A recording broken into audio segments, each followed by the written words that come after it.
Not the Chuddle. Chuddle. Surprise. I have a real soft spot for evil. Blood flying everywhere. So good. I'm a big boy who doesn't get scared. Out of the mist and into the fog, it's Chuddle the Pod. Sup, Chuddle Club members? Welcome to a brand new episode of Chuddle the Pod, where horror movie lovers have a feel-good time. We are three friends that like to get together, talk about movies. But tonight, we are two friends that like to get together and talk about movies. That's very true.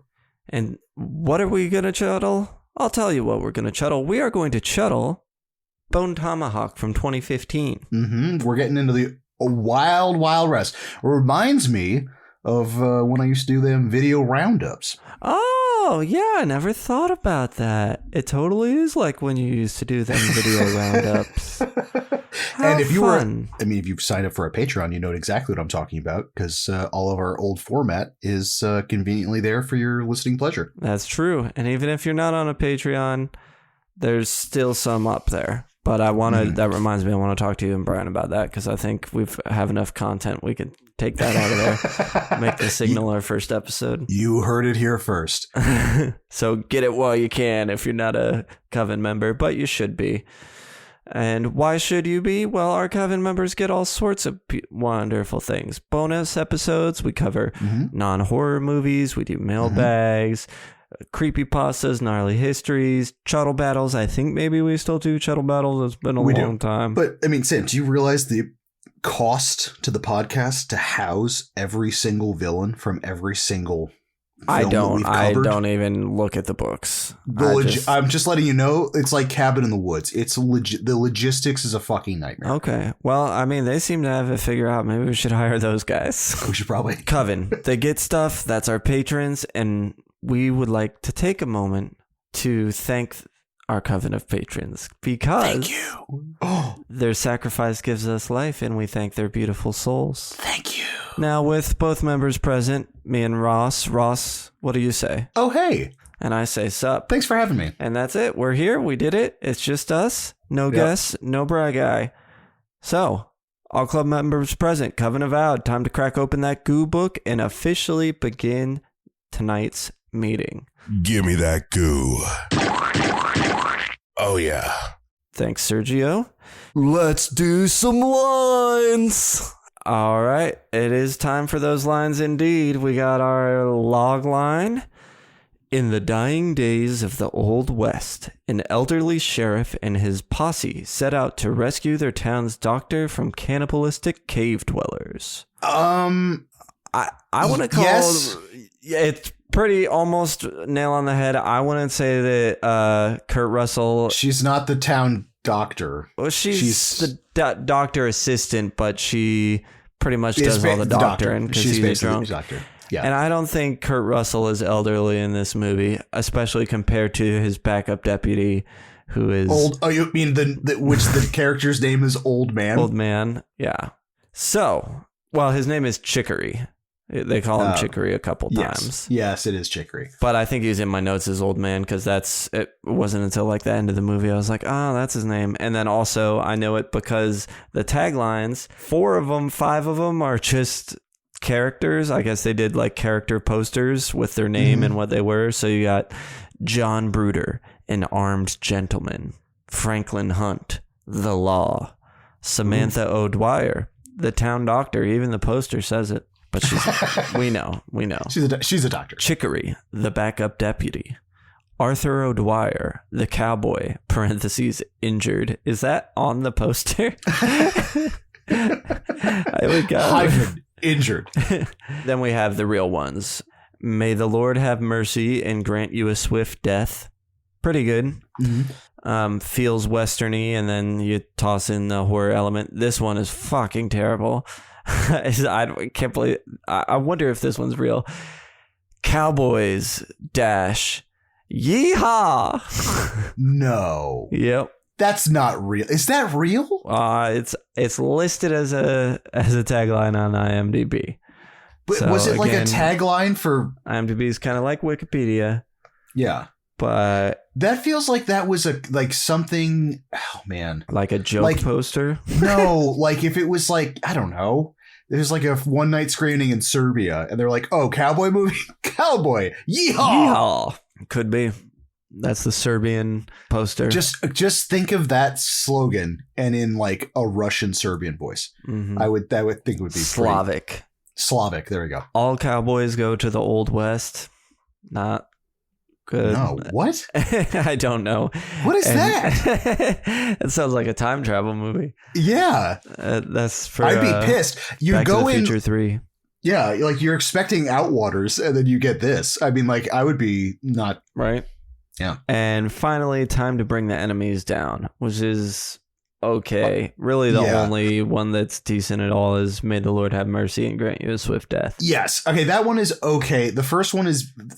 All of these are literally like if they just reached into a bag that said Western movie and then pulled a piece of paper out and then wheat pasted it to the front of the cover like that. It sounds like all of those were Cowboys Yeehaw sounds generic to you? Nah. Yeehaw! Nah. Movies are made by people. The people that made this movie are. While this one was written and directed by S. Craig Zahler.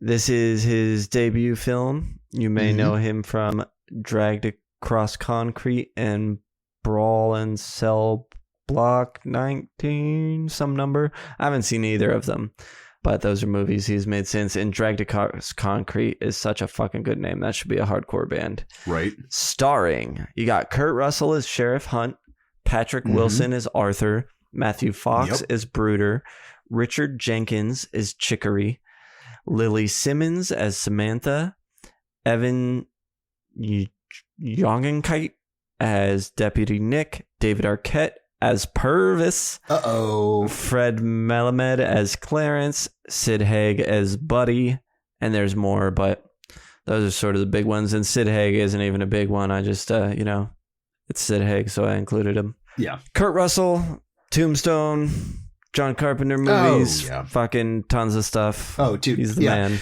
Patrick Wilson is in all those Blumhouse James movies. Wan movies. Yeah, yeah, exactly. And he's in an upcoming superhero movie. I think maybe a DC I think so movie. too. Yeah, I know I saw him in a trailer for something. Matthew Fox is the star of Lost. He's Dr. Jack something. I was going to say Richard Jenkins as one of the parents in Step Brothers. One of the best ad-libbed monologues ever. At the end of that movie, he's talking about dinosaurs and he wanted to be a T-Rex. That's entirely improv for him. Incredible. And first time watching that, peed a little. He was great in this. It wasn't until I saw him on IMDb that I realized that's who it was. Oh, 100%. Like all these actors, with the exception of probably Kurt Russell and Patrick Wilson, I think do a good job of being kind of unrecognizable. I mean, once you like put on sort of the Old West attire and wear. You mean Old West camo? Yeah. David Arquette, of course, Scream. Plenty of other stuff, but that's always what I think of him for. Deputy Buffy Dewey. the Vampire Slayer, the movie. Oh, yeah? Is he in that one? Oh, yeah. Oh, he's great. I've seen it. I can't recall it. Oh, he's like a little helper guy, right? He's like a buddy. He's like a friend buddy, and then turns to the dark side, starts nipping people. Yeah, yeah. And then what's the one he directed? Was it Hatchet? No. Not Hatchet. Tripper. The Tripper? There we go. Yeah. Then, Sid Haig, of course. I know he was in the Rob Zombie movies because of his other work, but that is what I think of him for, is Captain Spaulding. Yes. Oh, dude, but his early career in mostly the exploitation movies is fucking awesome. Yeah, I haven't seen it. He's a good dude. R.I.P. Well, it's about that time for Bryan to go ahead and insert another sound here. It's time. Fatality. On a scale of 1 to 10, Psycho to the Sadness, how gory is this film? 1 to 5 consistency, 1 to 5 intensity. Put them together for the gore score. Intensity is a 5. Yeah, intensity is going to be a 5. There is some fucking super intense scenes in this movie.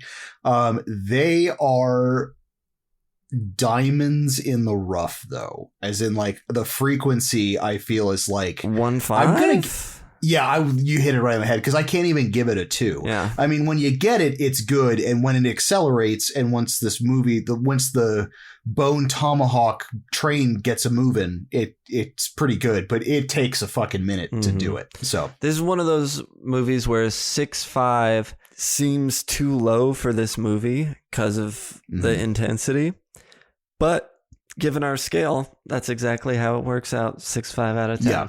Mm-hmm. It is, but it's really funny because I feel that like it does.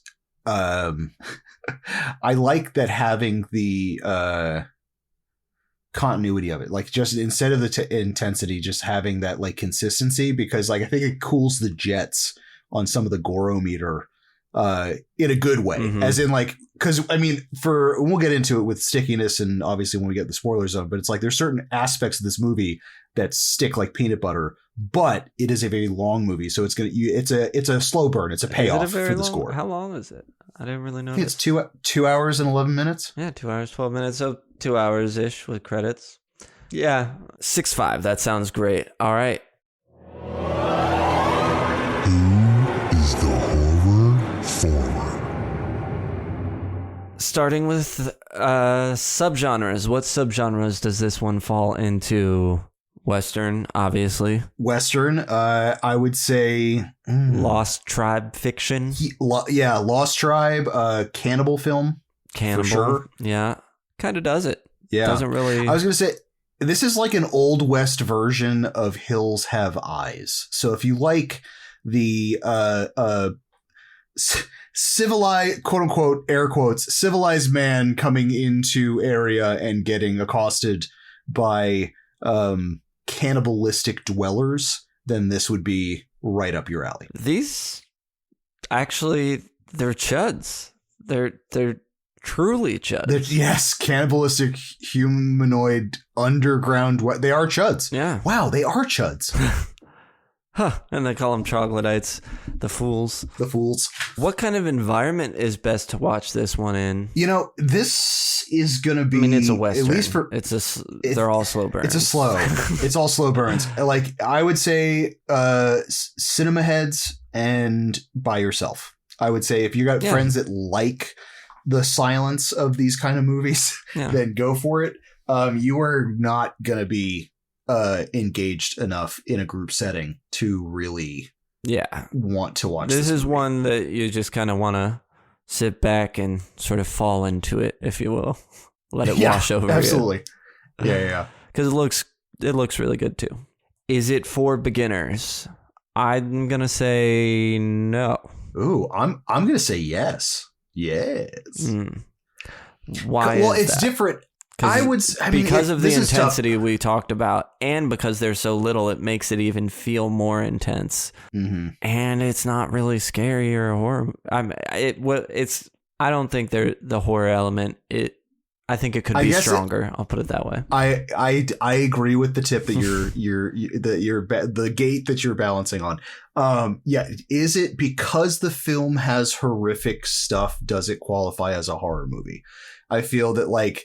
This one just skirts the line of a horror movie for me. They make them look kind of scary enough. There's enough moments that are supposed to be edge of your seat. But I do agree that like this is kind of a fun one. Like this sounds weird. This would be a good one if my dad didn't like horror movies, and this would be like, hey. This is like, do you want to watch something horrible? He goes, I'm not. He goes, it's a Western. Right. So you're thinking beginner horror movie like an old person who doesn't watch horror movies, not like somebody who's probably young and just getting into horror. Mm-hmm. Like this would be, well, I mean, the same. I'm thinking of like a 12-year-old. 12. And my answer is no. No, I would, no, all 12-year-olds should watch this. Are you kidding me? This should be mandatory viewing. It's really the intensity of the gore is the main reason why I would say it's not for beginners. Oh, totally. Yeah. I mean, I would just say just because it's so spread out, is that it does get intense, but this is not like a Tokyo Gore Police or something like that. But that's like easy so gore, over the top. and this is hard gore. Remember, Concrete. This is concrete that gore. came out that you coined that when we talked about Tokyo Gore Police. It is true. It is. Yeah, because it's like almost cartoonish. It is. But again, cartoonish. I feel like it's like a living anime. No, I get it, but I understand. Yeah, we'll agree to disagree on this one. Yeah, but absolutely. This will be officially our last podcast ever. Brian's not here. Now we disagreed on this. It's over. This is it. Where is Bryan, by the way? He got captured and taken away into some caves, and we didn't go after him. So, well, okay. To my defense, okay, I've had this leg wound. I know. Sorry. Yeah. Should you know anything about this movie before going into it? I don't think so. Like, as in, I know the gore's intense. That and I it's think a there are Western. some intense scenes. That's it. I would honestly just be the pretense where it's like, I guess actually you should know there is an intense gore scene, because if you are not somebody who can handle that, I mean, I guess you can always look away, but it's pretty. Yeah. Can you? I can't. Man, I can't look away. This is one of those where I'm on the fence about it, because it's like, too. Well, it's for me, it's like if someone had told me about From Dusk Till Dawn before seeing it, then when I got to the crazy shit, then you know what I mean? Where it's like if someone just said, "Hey, it's a Western," I think that's enough. As in, like, when then things start popping off, I think you get more really enjoyment depends off on the person. Know who you're talking to.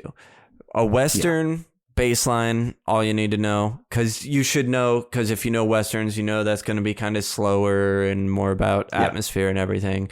And then, like, I wouldn't need the gore warning, but people in your life might. So just consider who you're telling if they should know anything. Alrighty, fappity fap fap.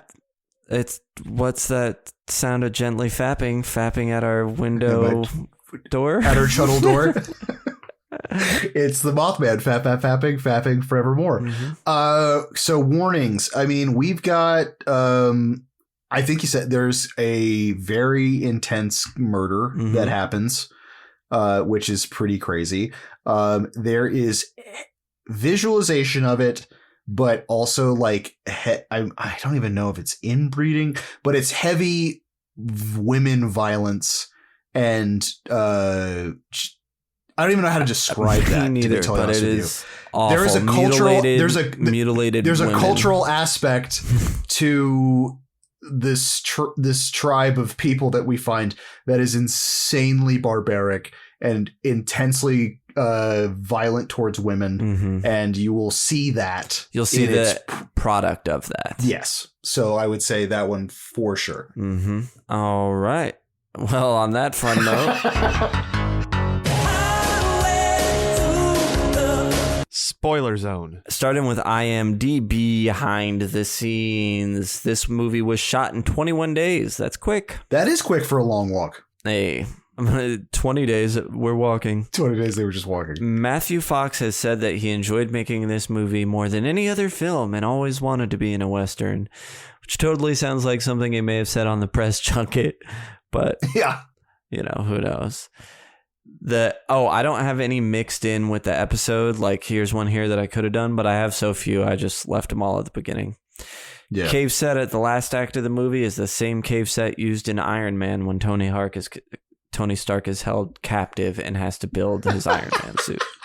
I'm just picturing all this horrendous shit, and then like him building something underneath, or they drag him through the caves and he just sees the barren cells and the skeleton of just Kurt Russell in the corner somewhere. Would be fantastic. Rotting. Yeah. When the movie was announced in October 2012, Peter Sarsgaard and Jennifer Carpenter were set to play the O'Dwyers, while Timothy Olyphant was going to play John Bruder. This movie went through several attempts to get made. And I think other people were attached to direct initially. I think the failed attempts ended up getting S. Craig Zoller to do it, because I know he had written some books and he had sold some other screenplays before for this. directing this. And this, I mean, I can completely understand that because I think on paper, trying to make a film like this seems like a very big undertaking because it's like, because I think the horror aspects of this make this way too intense for most normal Westerns. Mhm. So if like the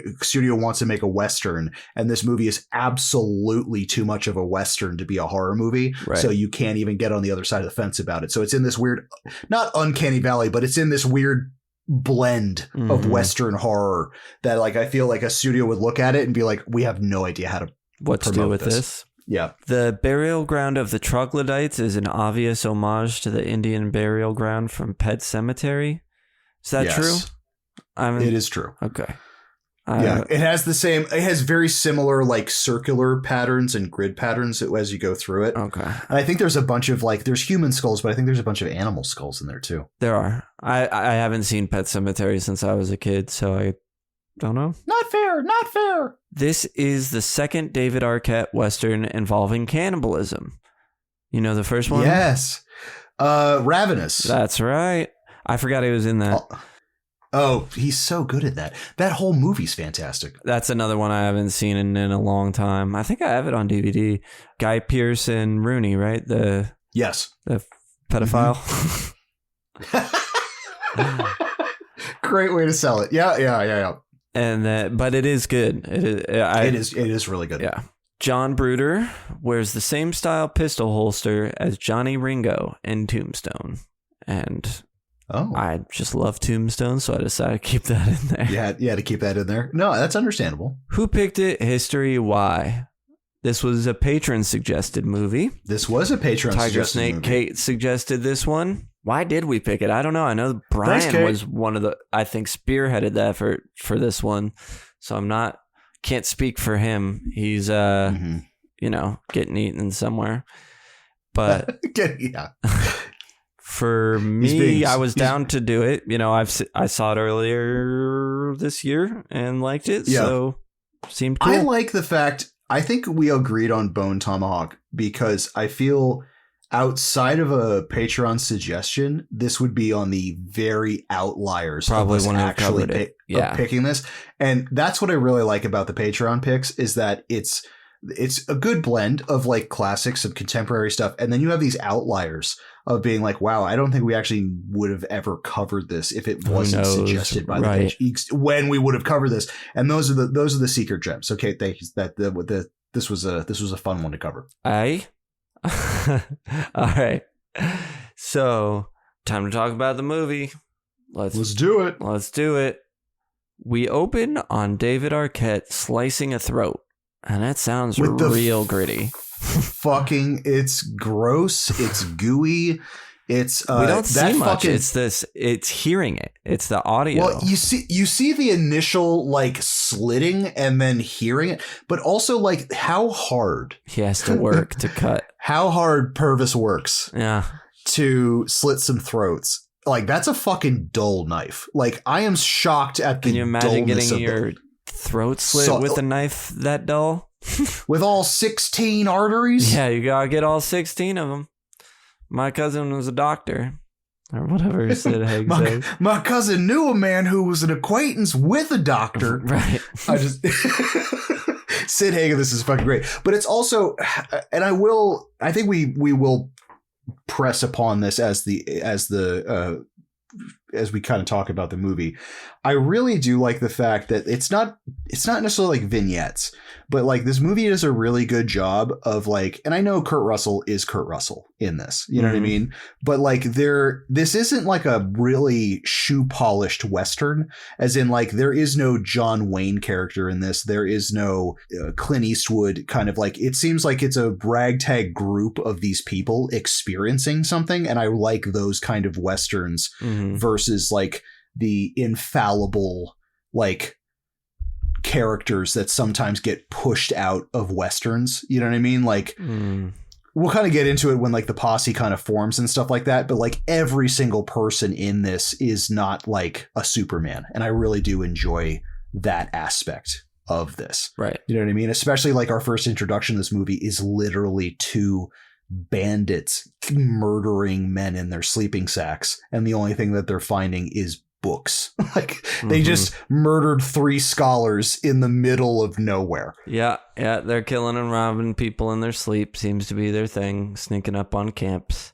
But they hear horses coming because they had to shoot a gunshot. Yeah. One of them didn't slit the throat right, and he tried getting a shot off. So horses are coming. They go to the hills to hide.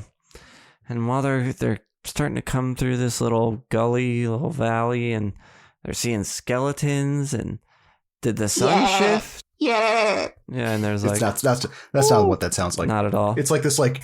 I like it said eerie howling, I think, in my... Yeah. It's like this, like... Yeah. And skulls, animal skulls, people skulls stuck to the side of this little area they're walking through. I know the West is brutal, and this movie proves it in a bunch of different fashions. At what point do you just fucking nope out of walking that trail? Arquette was trying to the whole time. Sid Haig's like, oh, come on, you big leg pussy, essentially. Yes. Yeah, I like... Yeah, you Buddy in these this... savages scare you out of here? It is such a... I can't even describe it. It's just like this weird... Like, the embodiment of Manifest Destiny, and that just being like, you pretentious asshole. Like, you have all of these... You have all these fucking warning signs from Jump Street, and it takes the actual Purvis. Of course, Purvis knew what was up and tried to get the fuck out of there. Yeah, the little... Of course, the little scaredy baby was Purvis. So he's trying to get out, but Haig, nope, let's press on. Then they come to that like sacred burial ground space that we mentioned.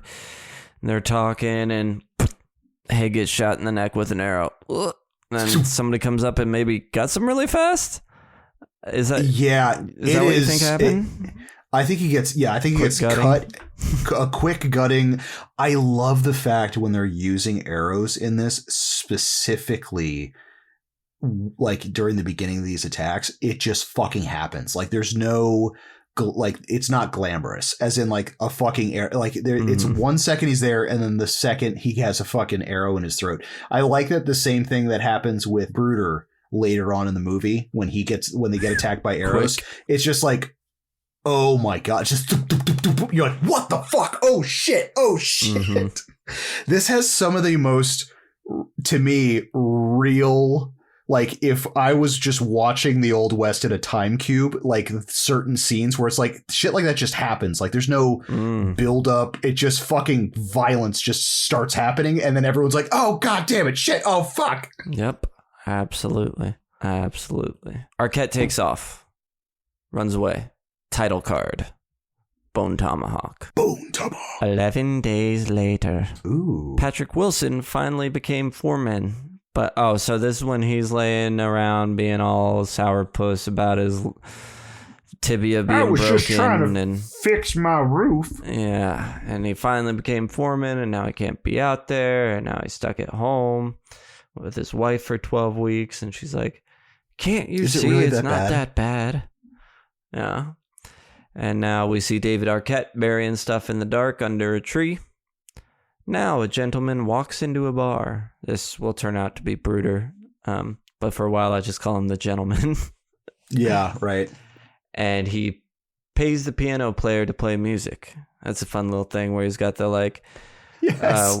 One song, and he flips it for a nickel or like a for dime or something like that. For a dime. He's like, shouldn't be cheaper. He's like, the third one's harder because I'm tired, so you got to pay extra. And so he drops it in a dime. He flips this sign, and it's just like, first you gotta, I'll take a whiskey. It's like you have to give him a drink to get him started. Buy a drink to start. Oh, ridiculous. Also, I completely forgot, but they have a reason why there's no one in town. I think all of them are supposed to be out on the trail or something like that. Like, because Arthur talks about not being, I think the entire, like all the men in town have kind of gone on like a fucking cattle drive or something like that. Yeah. Well, that could be, I may have missed that, but I think all good Westerns not only have well-written characters with some like quirky fun ones, but also have fun little mini little scenes like that thing with the piano. Yeah. Where it's just like, because essentially nothing happens for so long, you have to write things like that to keep it interesting. So, backup deputy comes to the deputy. So we got our old man Chicory coming to see Kurt Russell. He's like, man, that tea smells awful. It's awful. It's a stew. Yeah, stew. Yeah, He's like, soup. oh, that smells pretty good then if it ain't tea. Now that I know what it is, I fucking again, well-written love, characters, little scenes. Go ahead. dude. Chicory is just. I love Chicory's character because even after my second watch, he plays this deer dance of being a witty asshole and also an idiot. Mhm. And I don't know if him being an idiot is an act because he's fucking with everybody, or he's genuinely like. I think he's just a puppy. I think of him as the puppy, essentially, of this movie. Because they just make him so lovable, which it certainly leans in the fact. I'm like, oh, this guy's going to get it in the worst way. This guy's definitely going to fucking die. Like, yeah. just the way they draw up his character. It's like, love him too much, you know? The backup, so he comes to Kurt Russell, and they have this fun little thing with the stew, and it's too hot, and they're drinking it. But basically, God, tastes like corn. It's like it's corn chowder. Oh, I guess that explains it. Yeah.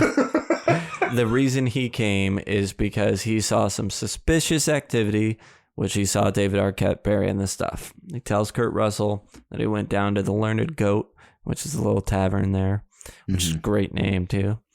Right. And Kurt Russell's like, all right, I'll go check it out. I just like that Sheriff Hunt's MO is that he shoots people in the leg. When they try and run away? Yeah. Well, it's just apparently, especially there's dialogue with Samantha too. Right, but I assume it's people are trying to take off, like that's just his move. He talks to somebody and they take off and he just shoots them in the leg.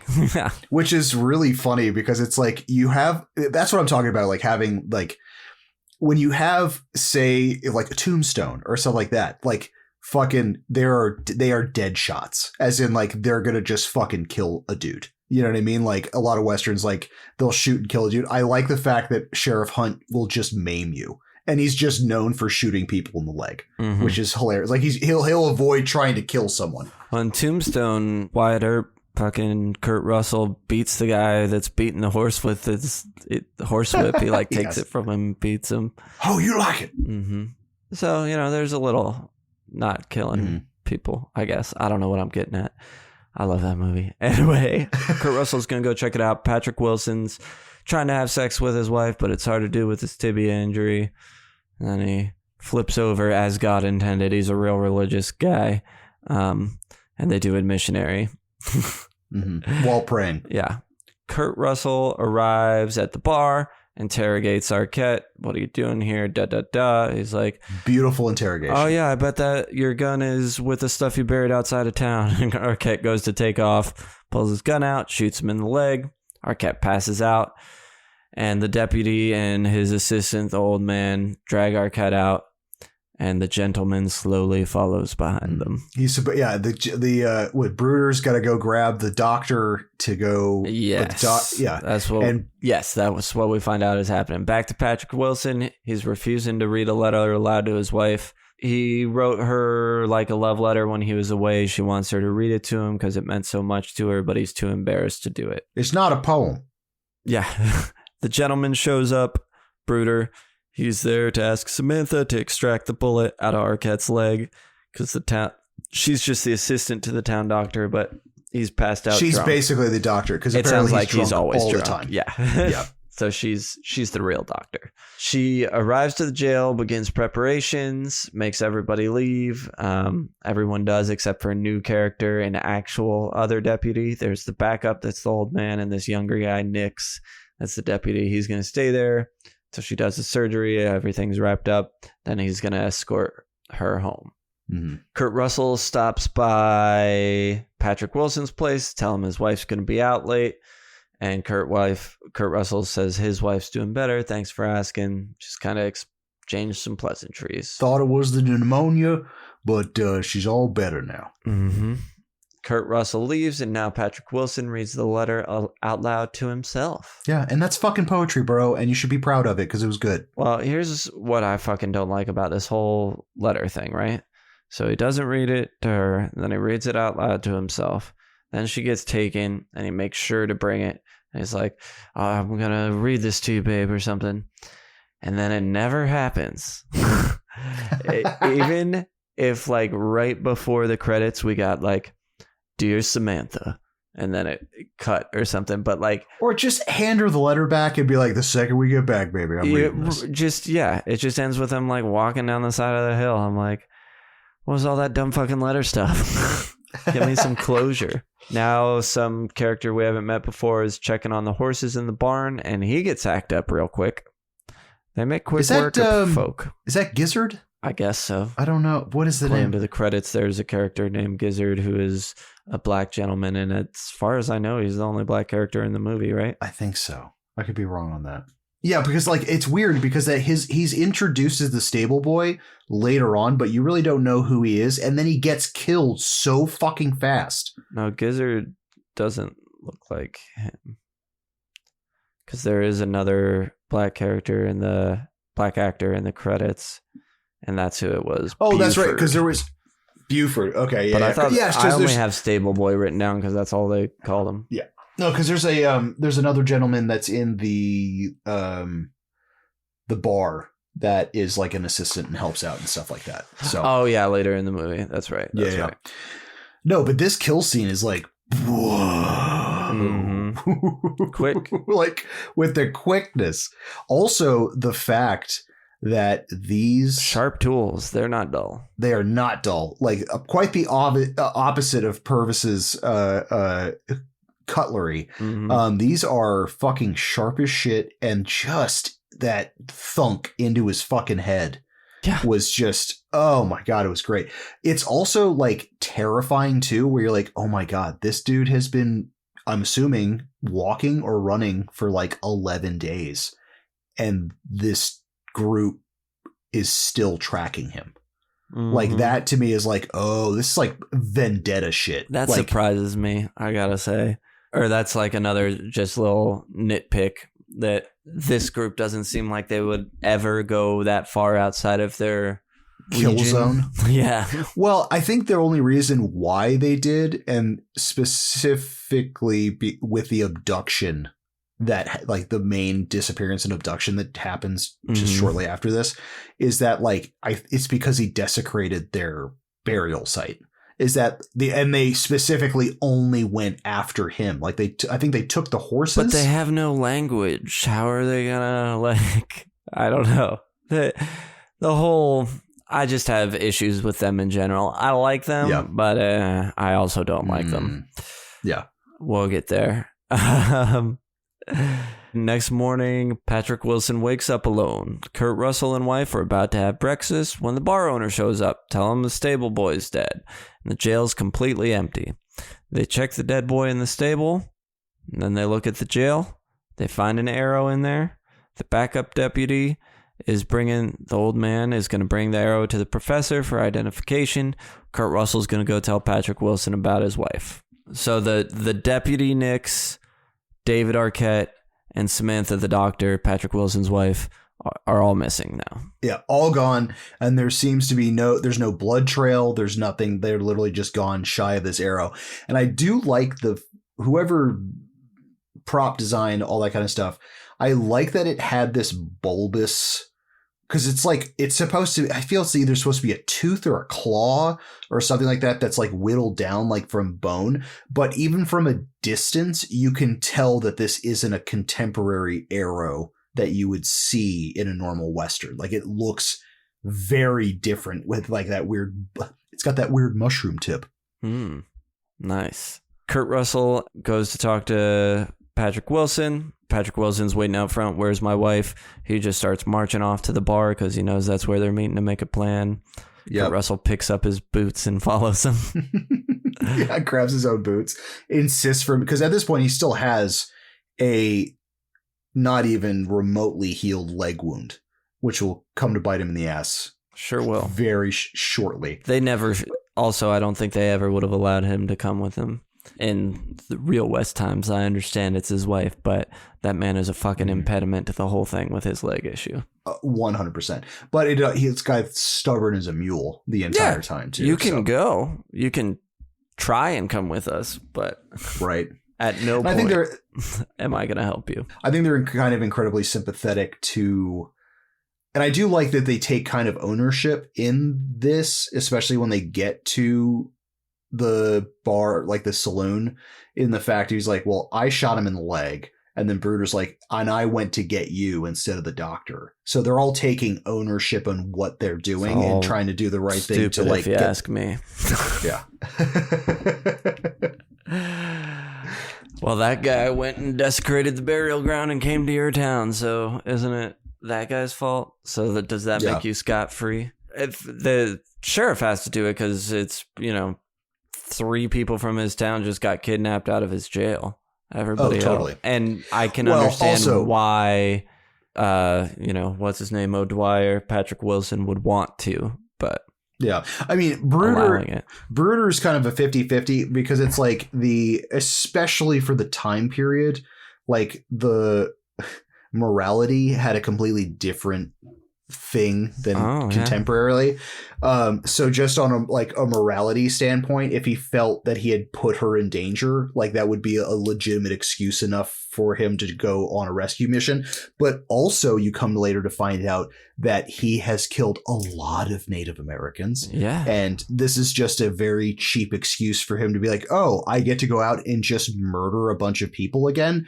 Absolutely, I'm going to do that. Yeah. So they learn that it's from troglodytes. Professor, sort of a noble savage Indian, comes to tell him, oh, these are whack Indians, and even we don't fucking talk to them.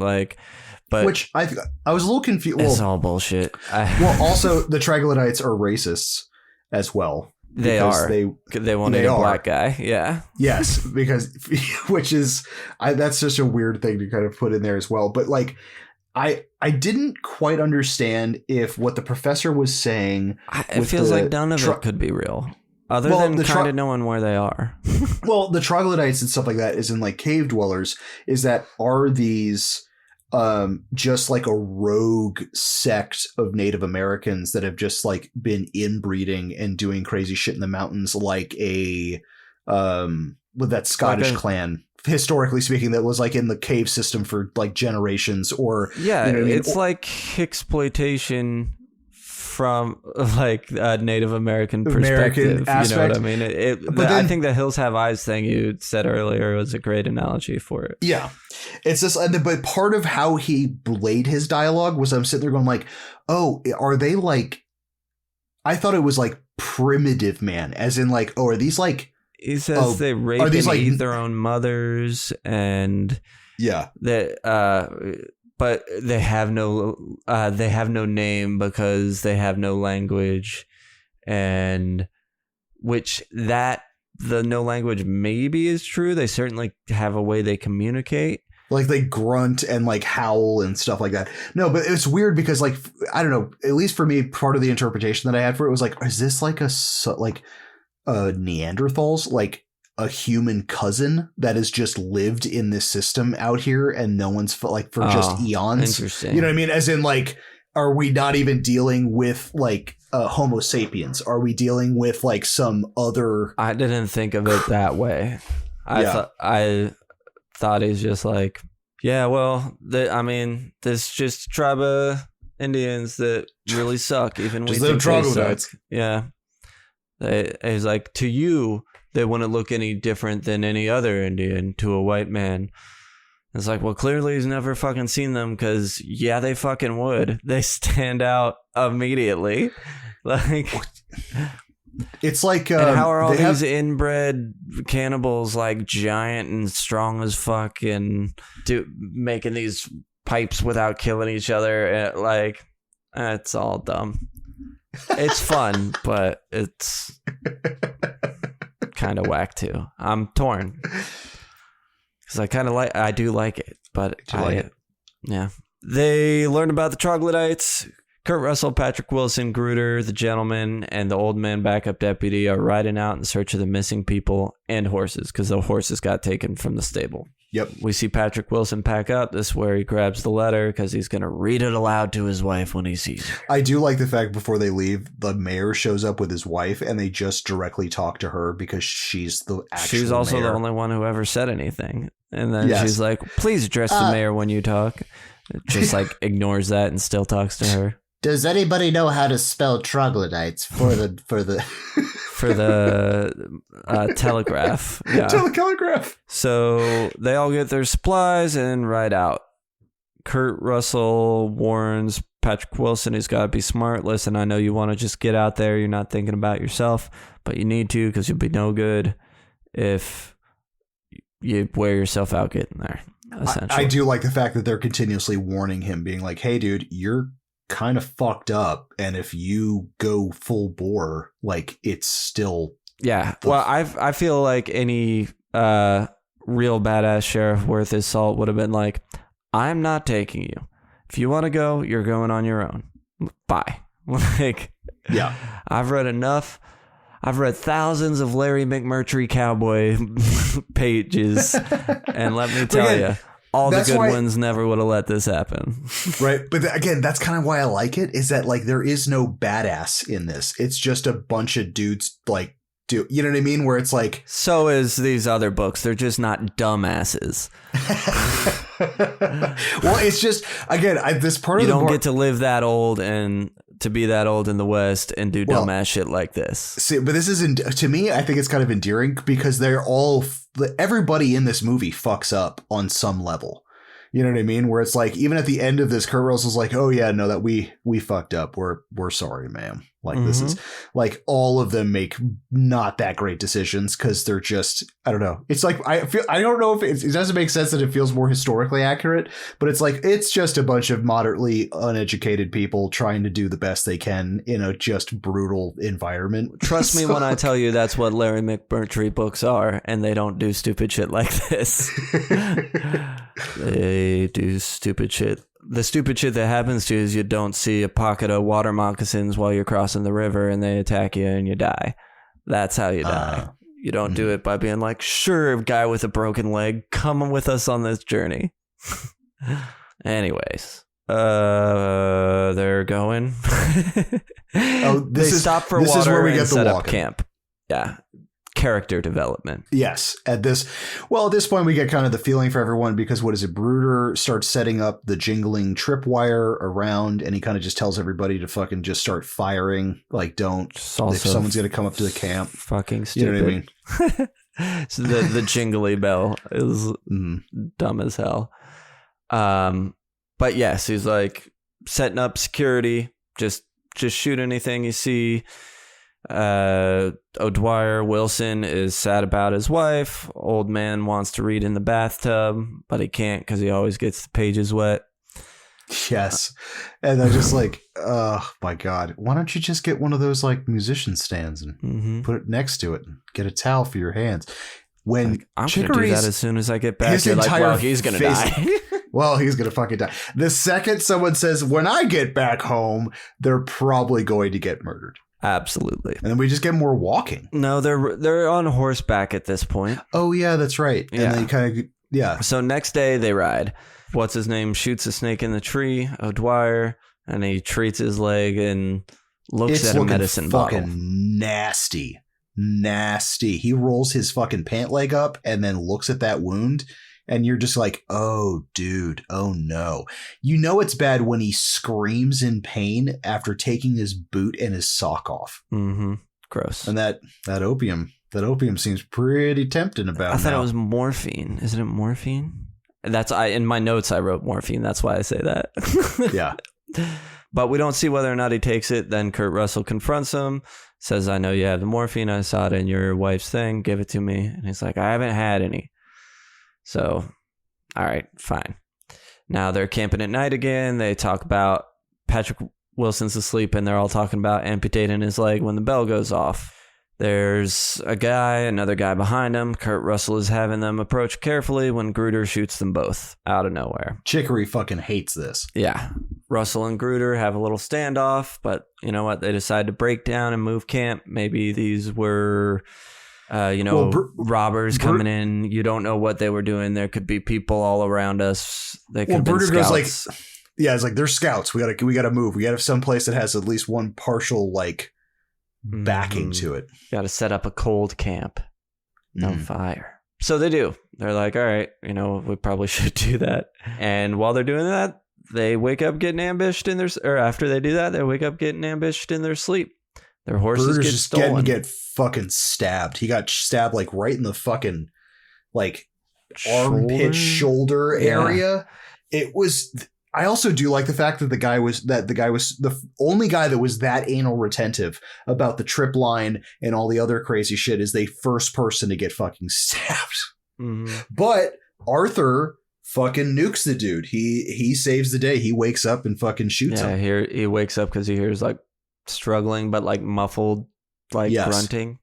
So they take off. Their horses get stolen, but Gruder says his horse would never allow, I'm going to say Mexican on her back because he uses a derogatory word. Of course, Gruder would have a racist horse. Well, and that's what's his name? The old Chicory? Man, Chicory. Yeah, he's like, oh, you trained her in bigotry? But it's true. She resisted and is now injured, and he has to put her down, and it is kind of sad. It is. Thank you for your service. Mm-hmm. Just tearing up. It's a touching moment. These people. That's one. I'm glad we have cars now, but reading all the Western shit I've read, the bond that you have with your horse, like, it's like a dog, but also your transportation. And also, different personality. It's not a dog, but you do really, get close. Yeah. So I really felt for him there. Now they're like, all right, well, we're going to have to walk. So Patrick Wilson's going to go ahead of them. They'll catch up and then they'll pass him and he'll keep going until he comes to their camp. They're going to walk during nights and sleep a few hours during the day. I find this part really interesting, too, because now they have no horses. Their supplies now are dwindled. They have to actually for better choice of words, cannibalize their resources into carryable things.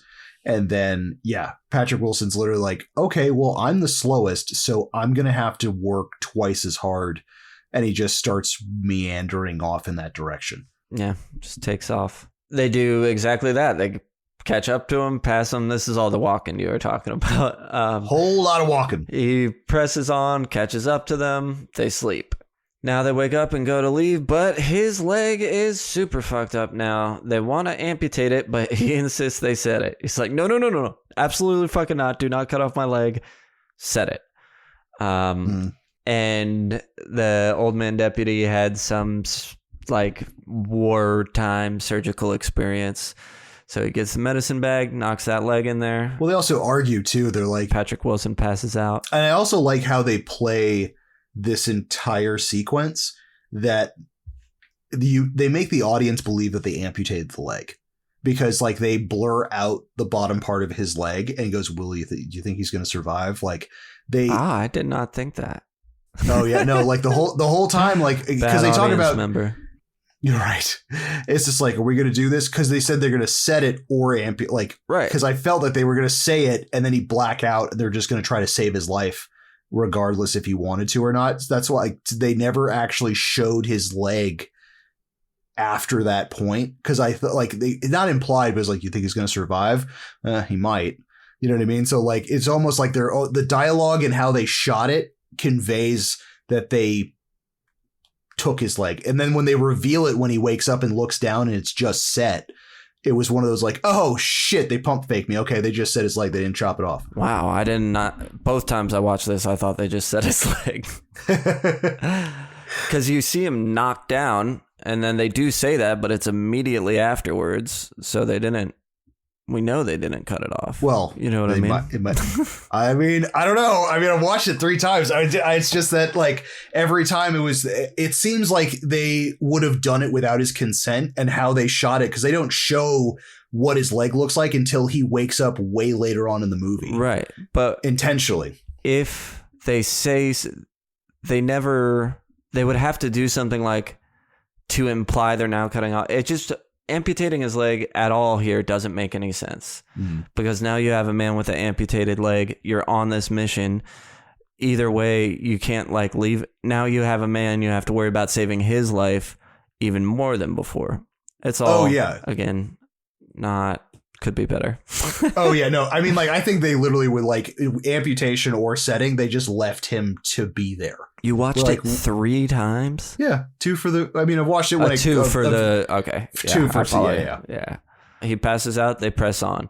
Now they are getting, they're walking and they hear a strange sound. That we're like, woo. And they know they've been spotted. They chat about Gruder's hatred of Indians and his history there. They killed his whole family or something. Yeah. Daytime, they get to a ridge and look for the valley they are headed for. They find it, and it's the one from the beginning that Sid Haig and Arquette walked through with the walls of death. Oh, yeah, metal. Yeah. We hear that sound again as they creep in. Gruder takes the lead. He's going to signal them with a rock. I kind of skipped over it, and it doesn't really come into play. It's just a little detail I like of leaving the 4 rocks pointing the direction of the trail they're going for. Well, Patrick that Wilson also is apparently follow. One of his biggest, that's a point of argument later on in the movie, too, with Samantha. Is it? Oh, yeah. That's why he apologizes to her at the letter. Edwards, like, you literally gave my husband, who's a bullheaded son of a bitch, a one-way ticket into a slaughterhouse by leading him all the way up here. And Kurt Russell's like, I did that. I'm sorry. Sure. I thought it was that was more the just taking him, with them at all type of thing. Gruder's going to take the lead. He's going to signal them that it's okay to come in by throwing a rock. Rock pops out. They all go in and immediately get ambushed. Fucking right away. Fucking everybody's getting fucking arrowed. They're able to kill the attackers, but Gruder got it pretty good. His hand got basically chopped in half. Like, oh god, his hand wound is fucking gnarly, and they got to it's like by his wrist, right? And he's got an arrow. It's kind of like partially through his fingers and like his hand. It almost lobbed his hand off, so they got to do a tourniquet all the way up top, and he's just fucked. God, he's fucked up. Yeah. Real good. Again, they do quick work. Yeah, and then Sheriff Hunt also gets one in the shoulder, and I think an arrow, he breaks it off. Yeah, and then Chicory, I think, also gets hit too, right? I don't know if Chicory does. Oh, yeah, he gets the rock in the head. He gets hit by a rock in the forehead. Yeah. And honestly, that is kind of badass.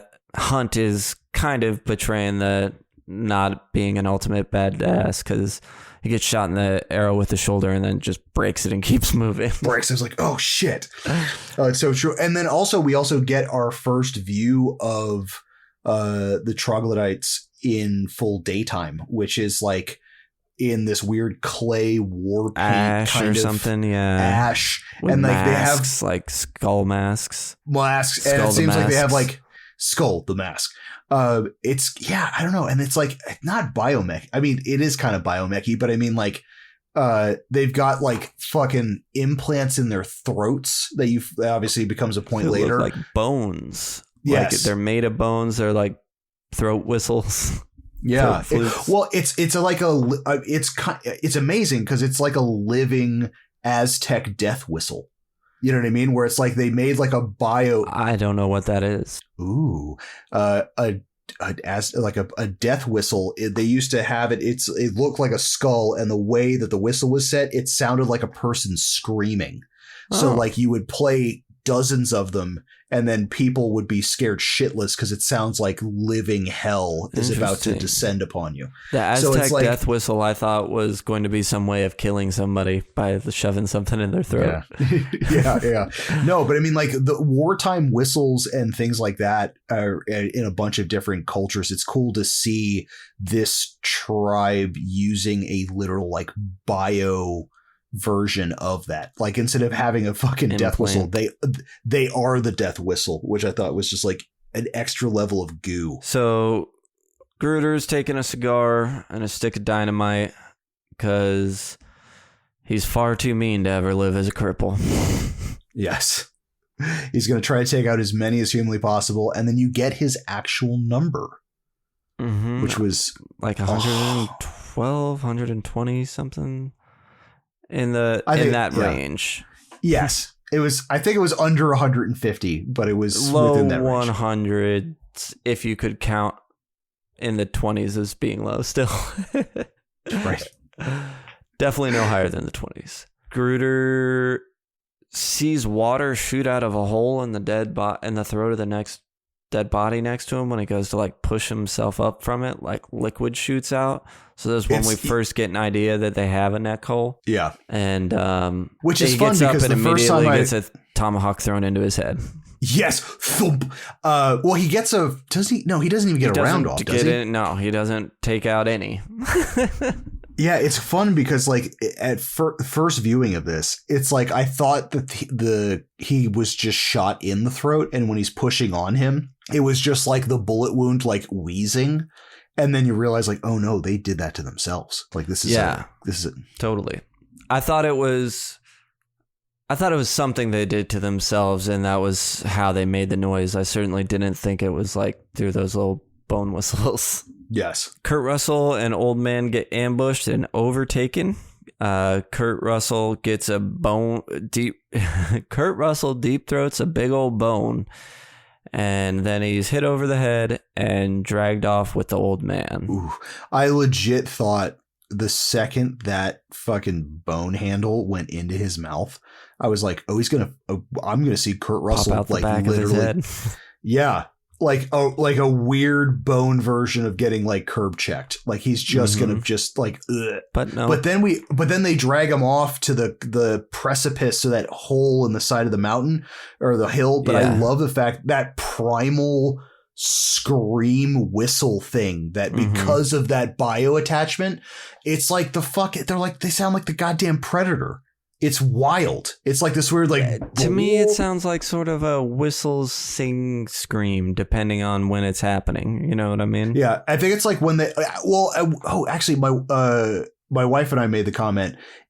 I think we did it because the main bad dude has the fucking the boar tusks in his fucking cheeks, is that they sound like pigs or boars on steroids. Like, it's almost like a squeal yell. Yeah. Yeah.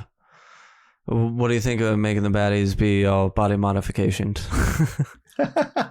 It's interesting. I think that I wasn't opposed to any of it, and the only one that I thought the only one that I had issue with was like the orc looking dude with the tusks in his face. That guy, yeah. I was like, I mean, it's a crazy big dude, and obviously there had to be like quote unquote the alpha male baddie fucking hierarchy shit, but it's like those would never heal, especially in that time period. There's no way to make that wound heal, and like be a permanent fucking thing. And the troglodytes, do we think these are the only ones? It is just some weird inbred cave family, or do we think there are more troglodytes elsewhere? I think, well, the way they present it, it seems like this is just early, but also he clearly doesn't know what he's talking about. So yeah, well, they're just found in this region. I don't think. I mean, but they're also capable of traveling 11 days to another place, so they're not like area specific unless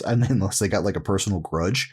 I don't know. Right. I thought it seems like this is like a one-off, like very, I guess going back to it, very hills have eyes. Like, so they take out this clan and they're all done. There's no more of them. Yes, maybe ? Right. That's, yeah, I don't know. It's just something I thought about. While they get dragged by, we see Gruder's face just like cleaved into with that giant jawbone sticking in it. Oh my god. Pretty rad. You mean the Bone Tomahawk? The baddies do some sort of throat hole call, and a rope is tossed down from a cave. We kind of mentioned that. Yep. They're put into a cave jail. They made like a jail cage to keep like the holding, holding pens. And they see Samantha. She's in the one across the way. Deputy Nix is in there with her too, but they ate the drifter.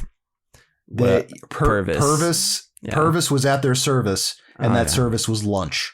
Oh yeah. Well, I mean, I understand the feeling. I've wanted to eat a Purvis in my day, if you know what I mean. Tasty little snack over there. Mm-hmm. All right. But Deputy Nick is also like, is he wounded? Because he also is like a fever, right? Like he fucked is up. Out of it, yeah. But not for long, because they pull him out, strip him naked. He's talking with Kurt Russell while this is happening. And this is holy shit. Yeah. Like, holy shit. If you thought, to me, it's like, okay, I understand that the sawing in half in Terrifier was bloody, you know what I mean? But like this one there was just a whole different level of mean that was attached with this one, I feel. I find the Terrifier one harder to watch, for sure. But this one, it's just because this one seems like so... Well, it's like they're in a slaughterhouse. Standard. Like this, it's just like, this is procedural. Yeah. It seems very procedural. That's exactly. I feel like they're doing this like a butcher would slaughter a cow or a fucking pig or something like that. So they strip him naked, scalp him, break his jaw, and do the old banana split. Oh my God. Okay, so the scalping, I was like, wow, that's fucking intense. And then when they took the fucking spike and hammered it into the back of his fucking throat, and then just he had that spike thing sticking out, you're just like, oh, fucking Jesus Christ. And then they flip him up so his fucking... Flip him upside down. Yeah. Upside down, so his dingus and hoo-ha are just floating out to the world. And then just a blunt bone tomahawk immediately just cutting him right in the dick and just thugging through him. And the entire time... Until they can tear him in half. Until they can literally pull him apart. And you see all his insides flop out. And the entire time Sheriff Hunt is like being like, you're going to be avenged. And like people are coming and don't worry, these people are going to fucking die. And like that kind of shit. He's screaming from his cage. I can't tell you how many times I've seen online like the image of Kurt Russell watching it being like, if you know what this is from, you're like a madman, or like, if you know what this is from, you're just as scarred as me. Like, it's just become taken on a life of its own.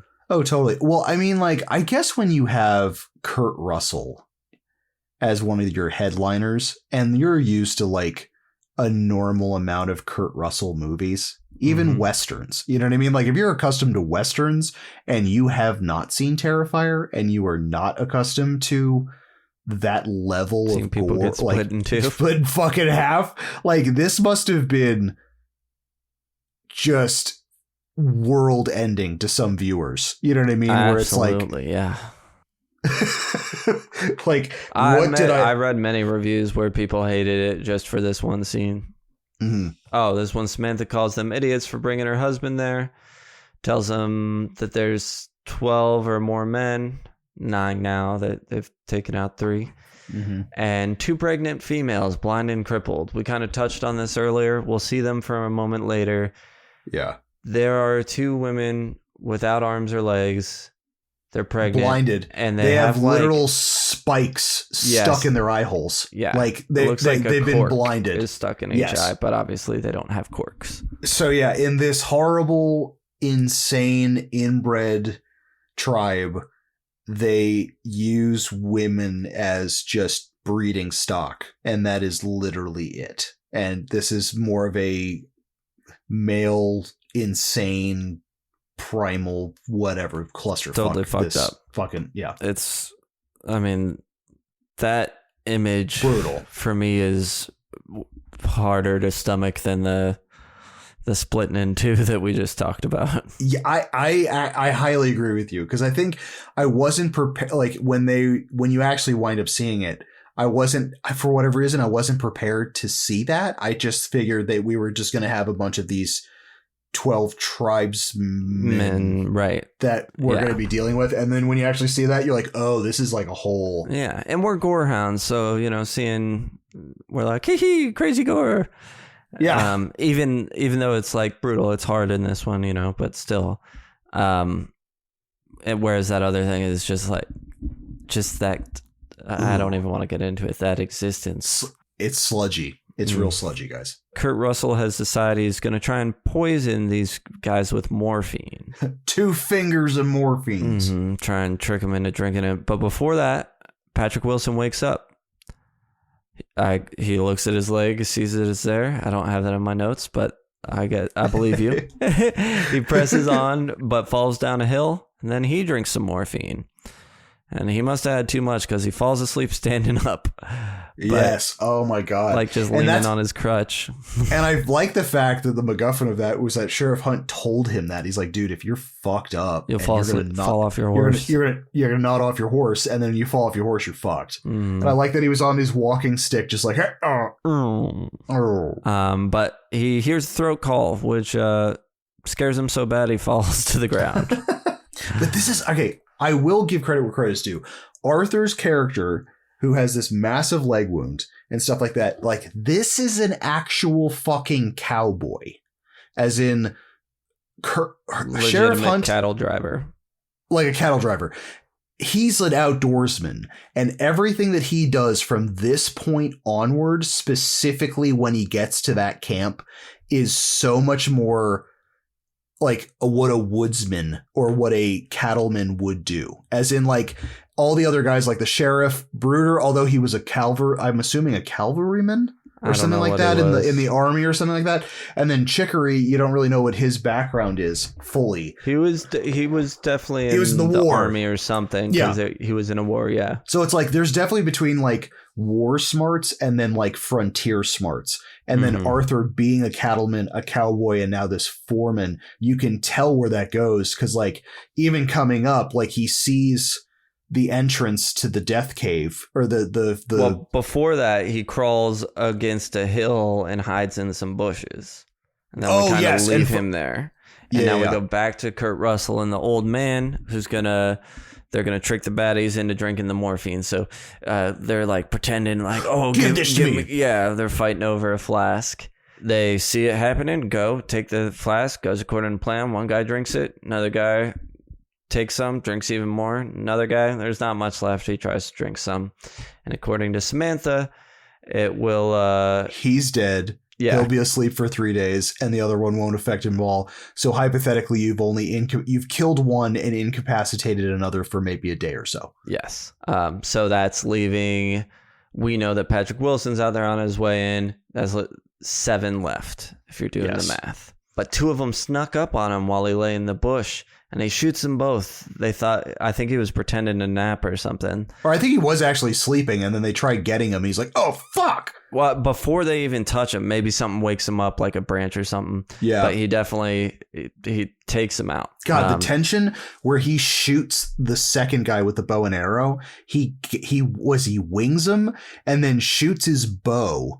And then he's like frantically trying to fucking reload. And he has the one bullet and then lifts it up just in time and just does a headshot on him. Mm-hmm. Yeah, he did empty the chamber trying to get that second guy. And I think he only got him on one of them, which again, something you were talking about, accuracy and not always winning. He just fired off 6 rounds, killed one guy, the other guy maybe the other. Hit. Yeah. Yeah. And they weren't far away. But now they're both dead, and he goes over and sees like these throat holes, and the hell is he this? Starts cutting, and we hear all the cutting, and he really has to work again to get it out of there. Pulls it out, and they're little bone whistles, 3 little tubes that were inserted in the windpipe. But now he has it, even though he can use it. And so now he can use it, even though it's really gross. It's like... Oh, the first time he uses it, and he does that like... And you're like, what the fuck? And he has to blow out the gore and the chunks of fucking throat out of it. I was like, oh, that's just... chef's kiss on that one. So now he enters the valley and hears bone whistles. And now he's at the entrance and sees his homie's stuff just hanging out outside of the little valley corridor, and he's like, this is where it went to shit. So he turns and crawls up around the side to crawl along the top. Now he uses that gross whistle, does that little full of gross shit thing, and a young baddie comes running at him. Boom, shoots him. Ice him. Young Chud. So At now we're first down I thought to it was a 6? kid, but then when you see him, he looks, I mean, it may be a teenager, but I thought it might have been a child when we first saw him. That's the only I guess that's the only critique that I have when the entire tribe is revealed, is that it's weird, shy of this one specific kid or teenager, they all genuinely look around the same age. Yeah. So like, wouldn't there be older ones, middle ones, elders? Especially I mean, if there's only this many. Yeah. I mean, if I get it, like, it'd almost be one of those like Midsommar things where it's like, if you live to a certain age, you're just going to get killed and eaten anyways. Yeah, maybe. But yeah, it was really weird that it was like a ragtag group of like dudes in their late 20s, early 30s. Yeah. Back to the cave, old man's telling a story about a flea circus and how he always believed the fleas were real, but his wife insisted they weren't. Bit of They're a real. monologue, and yeah, when it's over, Wink. Samantha says it's real, and she and Kurt Russell share a look. And once again, you're like, all right, well, here it comes. Old man deputy's definitely dying now. Yeah, it's like, oh, chicory, no. Then there's a loud whistle scream from like down the cave system. The baddies figured out they were poisoned, so they come to take the prisoners out. As soon as they open it, Kurt Russell tackles one. Again, quickly overtaken. They cut open his stomach, and the flask from before was tossed in the fire. Oh, they take my God. the burning flask and stick it in, like shove it halfway down into his stomach wound. And this is fucked because they knock him out first. So he's completely unconscious when his belly gets sliced open by this fucking Bone Tomahawk.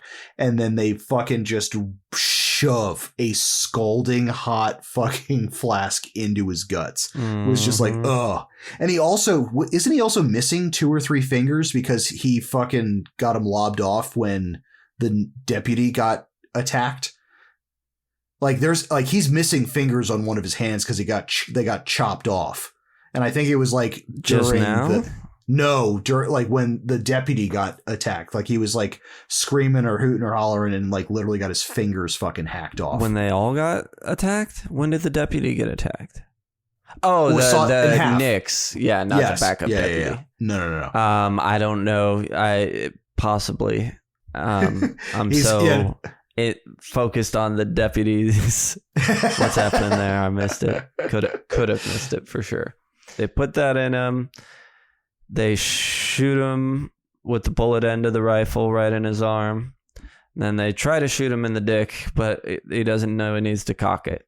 He doesn't know how to reload it. Yeah. Well, it doesn't need to be reloaded. It needs to be cocked because he never figures out how to reload it. But at one point he realizes how to cock it. Yeah. Oh, yeah, I guess that is reloading. I was thinking actually like taking a bullet and putting it into the gun. Yeah. Oh, yeah.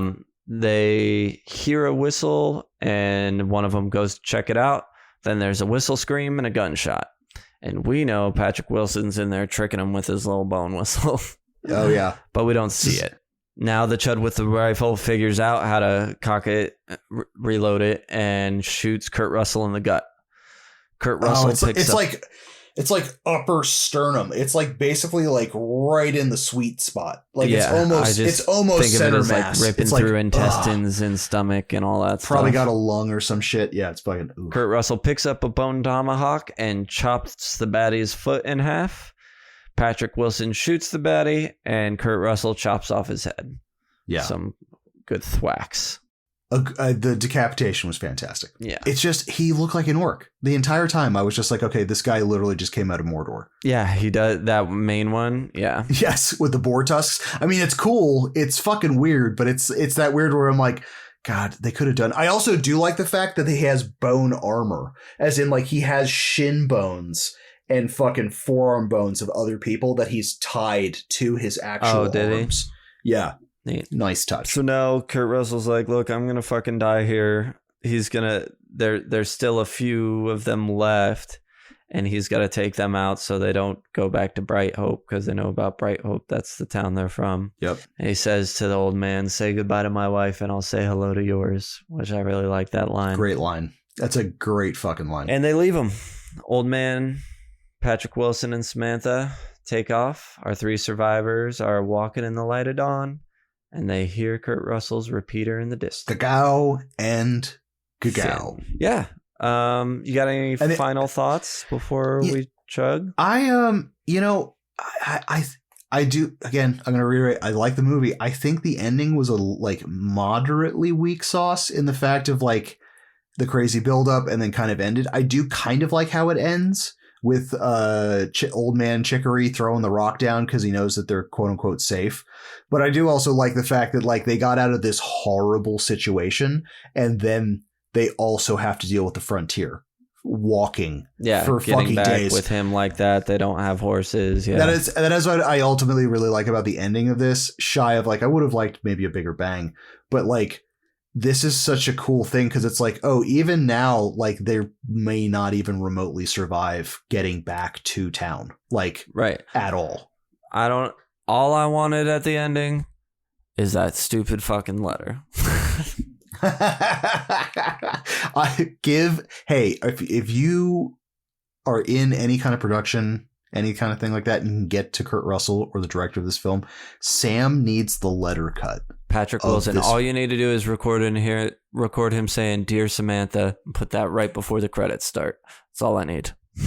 I wonder if Patrick Wilson ever goes on Cameo, we'll try to get that for you. I do have some final thoughts. I guess I'm still uncertain overall how to feel about this movie. I like it and I don't like it. I think it does a lot of basic Western stuff. You got your town, somebody gets kidnapped by Indians, you go and rescue them. Mm-hmm. And I like the design and I think it's kind of cool. And I think now if I think about them as just sort of a misfit family in the hills, I like them more than if it's some sort of lost tribe thing, because that feels very dated. Yes. Yeah. It seems like okay, we can't say like you couldn't do a Western now where we're fighting Indians because, that's complicated, blah, blah, blah. But these ones are actually savages. It's just like, so you really make them what we used to pretend they were, like, You're doubling down on the stereotype. Right. Versus like, I always consider these things like just a weird chud, almost like the Sawyers or something like that, where it's like Texas Chainsaw Massacre thinking of it style. That way, I can get into a bit more for sure. Although I don't think that is necessarily what it is, but whatever, it's fine. I'm not like super upset about it either. It's just, not. It could be better. And I guess that's it for now. We'll see what else pops up, so we can go ahead and do the bum and come back for the crematory yum bum. And we are back. We're doing our crematorium of questions. How are we going to survive this one? Can't imagine any situation where the shuttle bus has to break down in a time machine. Yeah, and the shuttle carriage needs to break down next to this valley. I'm going to be totally honest with you, Sam. I don't know if we would survive the horse trek bandit frontier before we even got to the fucking death cult. You know what I mean? Where I'm like, we'd be different men at that time, though. You know what I mean? We wouldn't be who we are today. I think the survivability is low. Like, realistically, like if we had accidentally stumbled upon this and had no idea what was going on, all three of us would be nuked pretty much immediately. They take care of people quick. Yes. Yeah, unless you get captured to be eaten fresh. I don't know why they do that. For as slow as this movie is, the bad guys kill insanely fast and efficiently. Yes, they do. How do you make the film gooier? I mean, again, the goo that we get is very intense. The gore that we get, but I mean, you could turn more of it. You could pull a Terrifier and turn the camera around before the split. You know what I mean? Like you kind of the hacking in half scene you see from the ass. So you get man hams. So you get a good heaping dose of man-hams, and then a little bit of like, oh fuck, oh shit, oh god, and like hear him whimpering, and then the gore doesn't happen until he's physically pulled apart. You know what I mean? And even fall out. well, and then but realistically, even from behind when that scene's going on, there's not a lot of blood. Like it's you hear it and you see it, but you don't really see like splatter or anything like that up until the actual pulling apart. I mean, like you could get a little more juicier when it comes to like blood in this, but I feel like the scenes are intense enough. You could just turn the camera a little bit, show a little more. You don't have to go like over the top. Yeah, GUI level's fine. Doesn't need it, but we figured out how to make it happen. Villain level 1 through 10, power level iconography. Villains are the Chudds, troglodytes. Yeah. I mean, it is mortal man. They are very efficient killers, and they're good killers. And they're also like, they've got predator-like camouflage. I mean, like when they don't want to be seen, they are not seen. Mm-hmm. I wonder though if that only applies to like in the valley where they know what's going on. Like on their way into Bright Hope, how are they going to be doing that? You know what I mean? Well, I mean, they did it well. They abducted. Well, they snuck in at night. You know, that I can see as being doable. But I just mean like they're in territory that they're not used to camouflaging themselves. Totally. I mean, get outside again, they're still dudes. They even paint themselves to look like kind of the walls in there. Yeah, you know, I would probably give them power level maybe 2.5 to 2.5. You know what I mean? I was like gonna go 2. Yeah. Yeah. I just think because of their cunning and kind off. of their predatory instincts, like a little higher than normal mortal man. And then their look. I mean, I'm probably going to give like a 3.5. I mean, like they've got like almost bio. But we don't really see that. We see it get cut out. We never like really see it in. Yeah, but you also have like bone armor. You've got literal like jawbone tomahawks. You've got like, you know what I mean? Like the guy with the boar tusks. I don't know. It's interesting. It's not over the top. I don't think like the appearance is like super iconic, but there's certain things that are definitely sticky enough for me to be in like the 3.5 for visuals. All right. I'm going to give it a 1. I think it looks like a million things I've seen before. And the coolest thing about it is the throat thing, which we don't really see in somebody. And I don't think we really get a good enough look at them ever to really know what they look like. Yeah. It's always in shadows or very quick. Mm-hmm. Should it have a sequel? What is your sequel? Totally could have a sequel if this is not just some family and it actually is like a larger tribe, because 12, 15, whatever it is, does not up a tribe make. It might make your little it would group also within it, but you know what I mean? Yeah. No, I agree with you, because I think also it would make the not continuity error, but that's not the right choice of words, but it's like, because it's just a bunch of this age bracket and you only see 2 women and there's nobody old or young, this could be like an appendage outer. This is like the frat house. Kind of, or just like it's an area for a certain part of the tribe, but the further you actually get into this hill range or this mountain range, you're going to have a lot more of these people. This is like the outpost to protect the burial ground. Yes. Yeah, actually, yeah. It's like, that's actually a really great way of putting it. It almost could be like a watchtower. Like this is literally just an outpost for this group.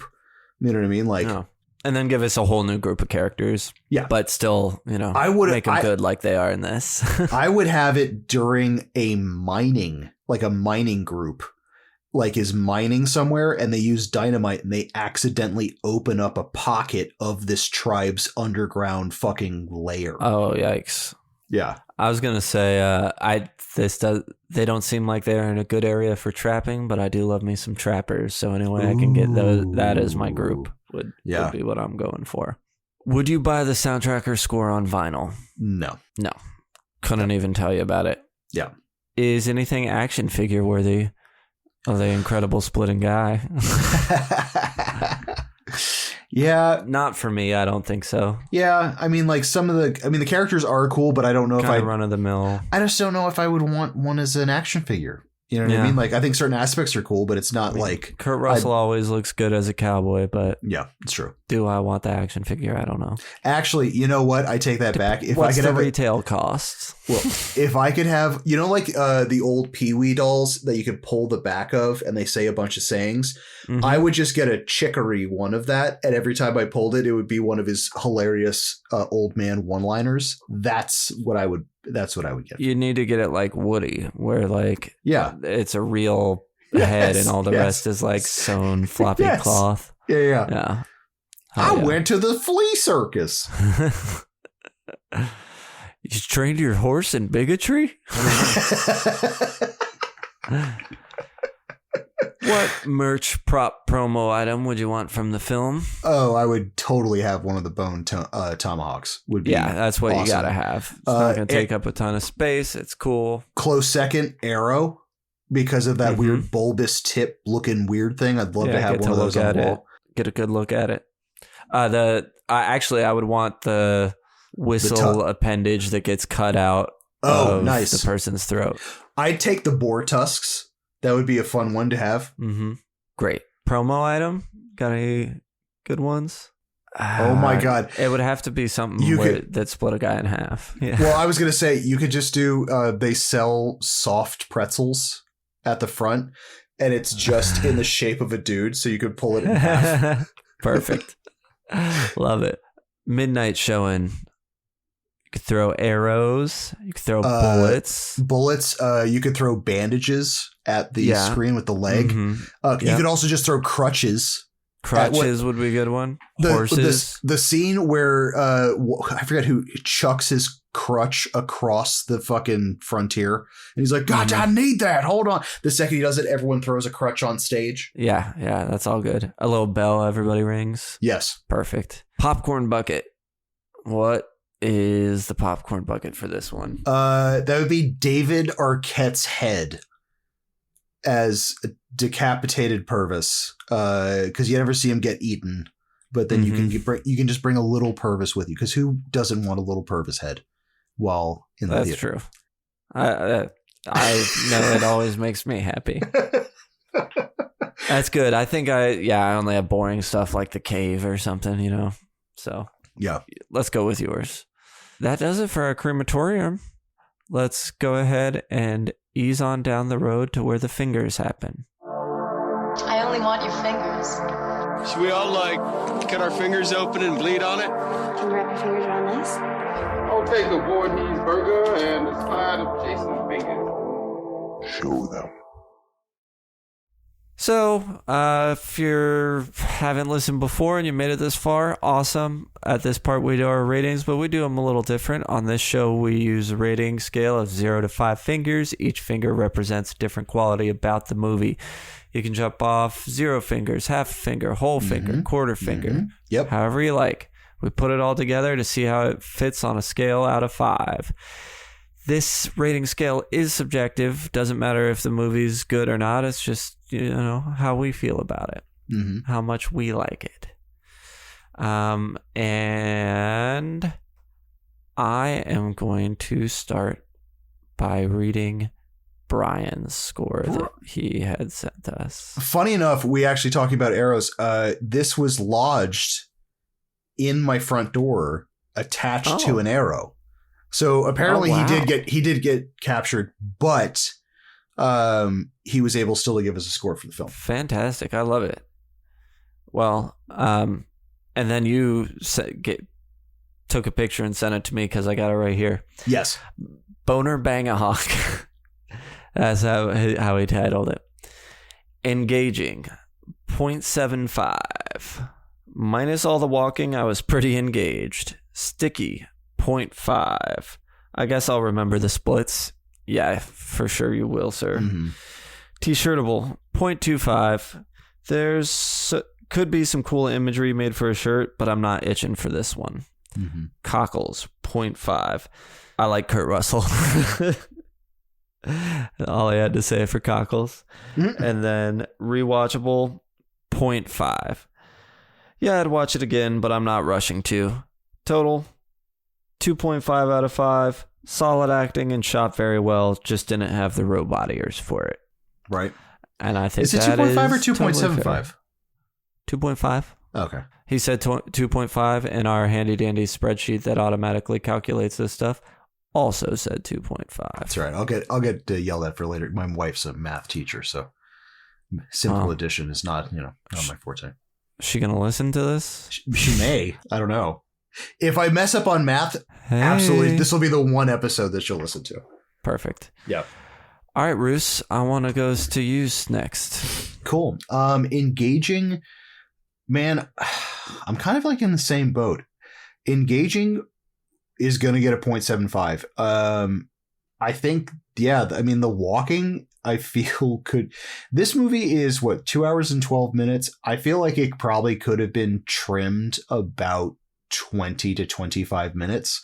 And a lot of that could have been the walking meandering sequences in here. I enjoy it. It's just that's the only reason I'm knocking it off is that I'm like, this is some of those scenes really kind of just dragged on and not in a good Western way. Yeah, whole lot of walking.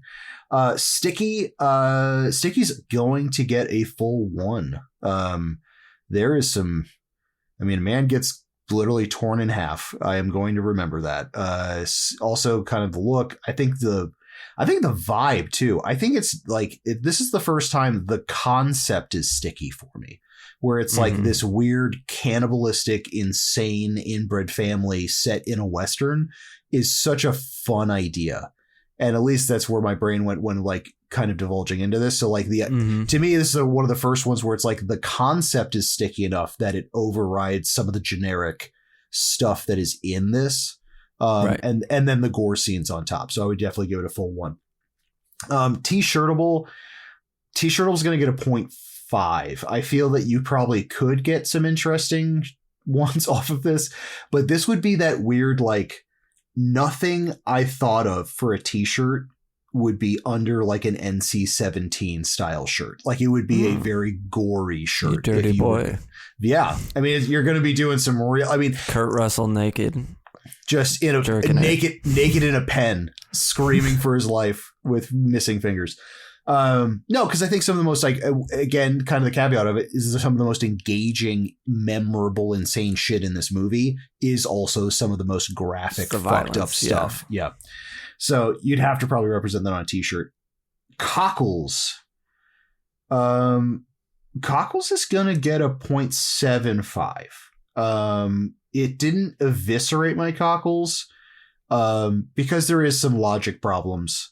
But I also do like the fact of like, I don't know, it seems like this is like the everyman kind of like Western for me, where it's like there's no ultimate beyond good guy here, where it's like this is just a fucked up situation where all these people you've brought that up a lot. I feel like a lot of Western. Now, granted, I haven't seen many John Wayne Westerns, so I don't know.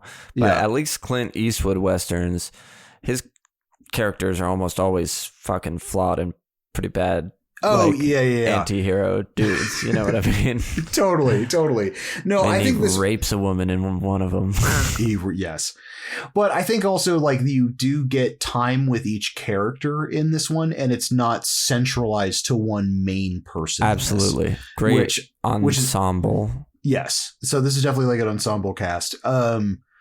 Yeah, I think that's, I think 0.75 is good for it. You know what I mean? Like there are some things that I'm like, yeah.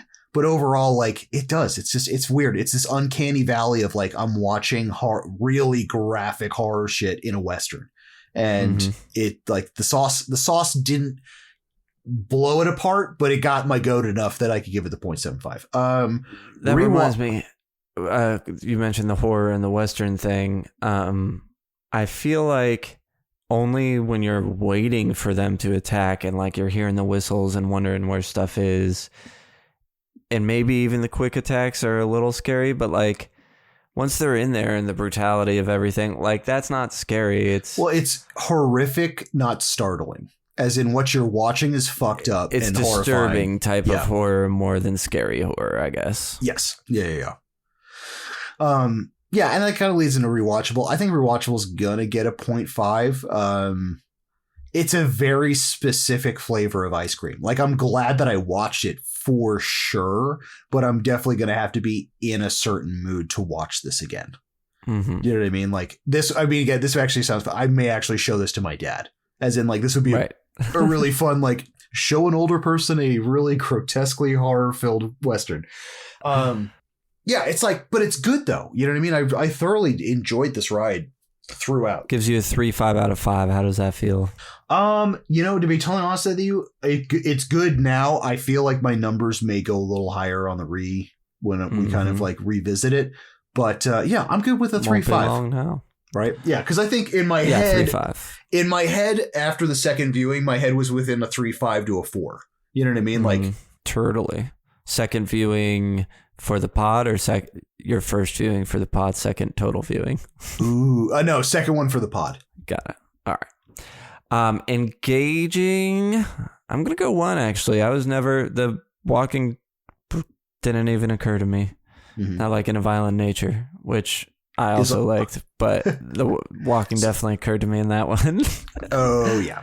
But yeah, it's I was never not into what was I was never distracted. I'll put it that way. Okay, which is the biggest thing for me with engaging, or bored. Sticky. I'm gonna do 0.5 because I've seen this relatively recently. I remember most of the characters and that they had to go and rescue people from people, and obviously the split. But beyond that, a lot of the details of it I didn't remember, and I think I will forget everything I forgot before. I think I'm going to forget again. Okay, yes. Put it that way. 0.5 there. T-shirtable, I'll go 0.25. I just don't really want a Bone Tomahawk shirt. I actually think the poster, or at least one of the posters I've seen, is cool enough to have on a shirt on its own. It's just not a movie I like enough that I really want a shirt for it. Totally understandable. Cockles, in a weird way, I'm doing 0.75 on Cockles, and it's weird because I talked about it being totally engaging, but the only reason why it's not a full 1 on Cockles is because it does a lot of the Western stuff I like, but it's also does stuff that I have a lot of issues with. It does, yeah. It does some of the good tropes, but then it does some of the not so great tropes at the same time. Totally. And then rewatchable, I'm gonna give a 0.5. I'm not running to go back to it. Yeah, I'm not opposed to watching it. Be happy to watch it again, but certainly, with some more distance, because I'd like to, just forget it a little more before I come back to it. Could you imagine? If anything, this is more the type of movie that I would watch again because I'm showing somebody who hasn't seen it before, and I want to watch their face when the banana split happens. I was going to say, dude, if you watch Tombstone and then Bone Tomahawk, that would be such a disarming, like, I think the movie itself is disarming enough because it's it doesn't. Yeah, it's tame true. Until then.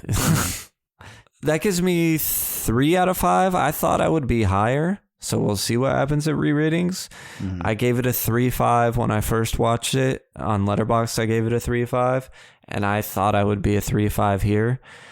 But 3 doesn't feel totally wrong to me either, so I'm just going to leave it and see how I feel about it later. Right.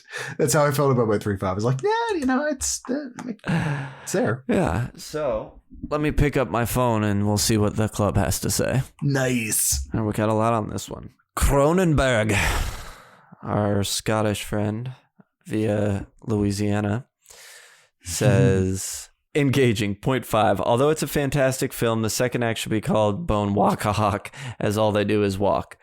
But when the gore and violence kick in, you can't look away from it. Sticky, 1.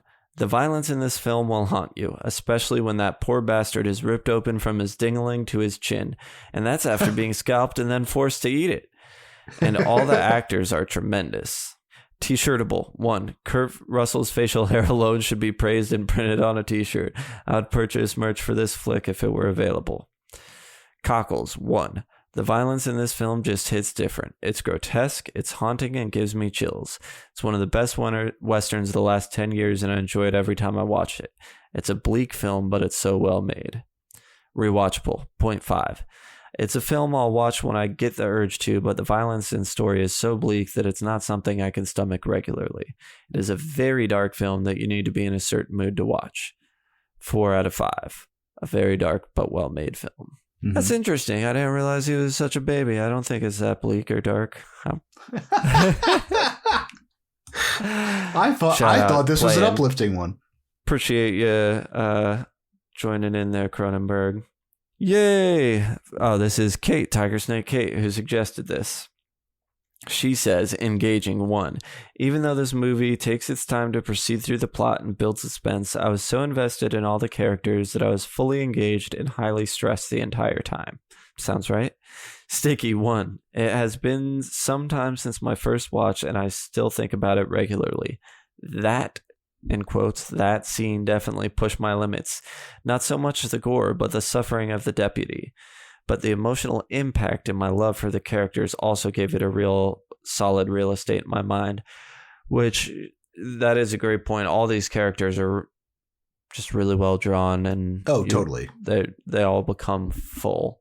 Actually, I would say with maybe the exception of Deputy Nix. Mm-hmm. You don't see him too much. T-shirtable, 0.5. I would definitely consider a shirt, but can't think of anything in particular that I would seek out. Cockles, 1. Major and varied cockles. I adore Chicory and his loyalty, devotion, and bravery. Absolutely. Chicory really kicks this movie up a notch, I think. He's such a great character. Yeah. Sheriff Hunt for his sense of duty. Brooder is flawed but determined to make right what he feels somewhat responsible for. Yeah, that's silly. And Arthur for his unwavering love for Samantha, whom I admire for her strength and kindness. Loving the characters means elevated fear that harm will come to them, and my heart pretty much broke in the final scene between Sheriff Hunt and Chicory. Oh, yeah. It's like that great line we said about, tell my wife I love her, I'll tell yours. I'll say the same to yours or something like that. Yeah. Rewatchable, 1. I think I could enjoy this movie with each watch, as I can fully enjoy the performances without the stress of not knowing their fate. It really is not only an action and a horror film, but also a love story. Loving someone so much that you would rather walk directly into hell than spend a single day knowing you didn't do all you could to save them is rather wonderful. Then she said, that was very long. Feel free to edit for brevity. I'm giving it 3 words on essays. I give 3 words or essays, 0 middle ground. So what is that? 4.5. Excellent. Yeah. Then we got the witchy Keijon jumping in. Engaging, 1. Even when characters are just waffling, I'm still in there enjoying the banter. This is a beautifully crafted, gritty-ass world that I would love to visit and would hate to stay in. Sticky, 1. All of Zoller films tend to be sticky, but this one was the first of his I've seen, and it sticks like a tincture of opium hiding in your bum. T-shirtable, 0.5. If you give me a shirt with our heroes on it, like the poster from Tombstone, that would be dope, but I'm only looking for something really cool for a shirt. I'm sure there could be something out there, just not crawling through the desert with a broken leg to find it. You feel me? Cockles, 1. What this movie gives is a sweet setting, a powerhouse cast, a sick-ass gore from some pretty cool-ass creature people. My cockles are shooketh in all of Zoller's incredible first effort. Rewatchable, 0.5. This is something I could watch once a year or every few years, but it definitely requires a mood because the movie is long and makes me quite thirsty. Plus, one of my favorite characters in the world dies. R.I.P. Sheriff's Deputy Chicory. I'll see you at the big, beautiful flea circus in the sky, bud. But he didn't die. Guess what, Ricky? You don't have to worry. I know you're doing this off memory, and he seems like he would die. He would have died, but he didn't. Like everything about it. Unless there's the Chicory cut that I don't know about. Yeah, unless there's a post credit, he falls down that hill and dies. He's okay. That's 4 out of 5 racist mountain monster cannibal people who think black people are poisonous and won't eat them.